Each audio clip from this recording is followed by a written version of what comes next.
سلام الزينات، واش راكم؟ شاء تكونوا كامل بخير. مرحبا بكم في مطبخ وكيتا. اليوم راح نقسم معكم مقارون يجي بزاف هايل بالطون، يجي خفيف والتمتم يوجد.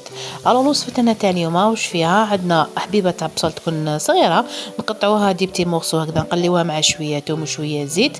ابخي نزيدو عليها حبه طوماطيش تكون صغيره ماشي كبيره بزاف، نقليوها معاهم. نروحوا ليزيبيز، عندنا شويه راس الحانوت، عندنا شويه كركم، تابل الدجاج، عندنا عكري، عندنا شويه قزبر، وعندنا شويه كركم وطوماطيش تاع الباطا. نخلطوهم كامل مليح مليح حتى يتقلاو وياخذوا تقليه تري تري بيان.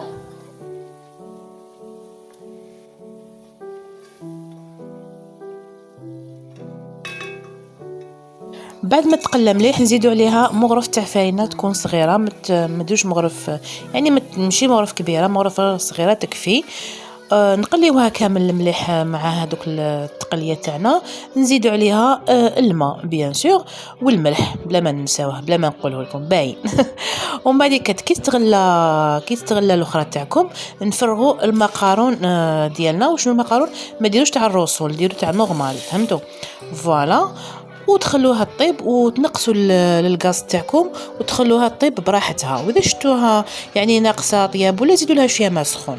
ومن بعد ما تطيب لكم هكا تكون شغل ما ناشفه، ما معمره بالماء، نزيدوا عليها واحد زوج جبايه تاع طوماط، ونزيدوا عليها كمشه هكذا معتبره تاع المعدنوس، ونطفيو عليها النار ونخلوها شغل تشرب كاع هذيك البنه تاع المعدنوس والطون. صدقوني تجي بزاف بنينه هكذا، سورتو الدراري صغار يعجبهم بزاف بزاف. ان شاء الله تكون نالت اعجابكم الوصفه تاع اليوم.